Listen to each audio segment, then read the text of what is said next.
আসসালামু আলাইকুম। একে আলম সাদের পেজের পক্ষ থেকে সবাইকে স্বাগত জানাচ্ছি।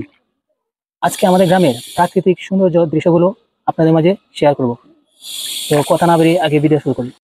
আজ আমি আপনাদেরকে আমাদের গ্রামের প্রাকৃতিক সৌন্দর্য দেখাতে নিয়ে এসেছি। চারপাশে নদী আর মাঝখানে নৌকা, ভ্রমণের মজাই আলাদা। আর আপনারা দেখতে পাচ্ছেন দুই পাশে দুই গ্রাম, এক পাশে কটিয়াদির থানা, আরেক পাশে কিশোরগঞ্জ থানা। চারপাশে নদী আর স্বচ্ছ পানি আর সবুজ প্রকৃতি। আসলে প্রচন্ড গরমের মধ্যে ভিডিওটি ধারণ করছিলাম, যার ফলে গেমে গেছিলাম হালকা। বর্ষা সিজনে চলাফেরা করতে হলে আমাদের নৌকা দিয়ে চলাফেরা করতে হয়। এই যে দেখতে পাচ্ছেন নৌকা, ওটা দিয়ে অনেক দূরবর্তী থেকে ইট বালু আনা হয়েছে কৃষকেরা ঘর বানার জন্য।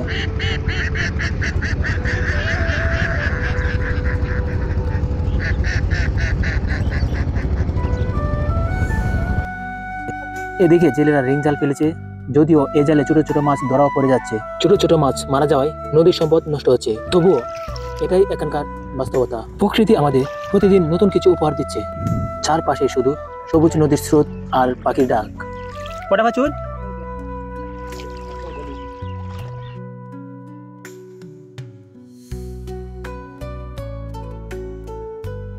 বন্ধুরা, এই ছিল আমাদের গ্রামের নৌকা ভ্রমণের গল্প। প্রকৃতি, নদী আর মানুষের জীবনের সাথে মিশে আছে এই প্রাকৃতিক সৌন্দর্য। আশা করি ভিডিওটি আপনাদের ভালো লেগেছে।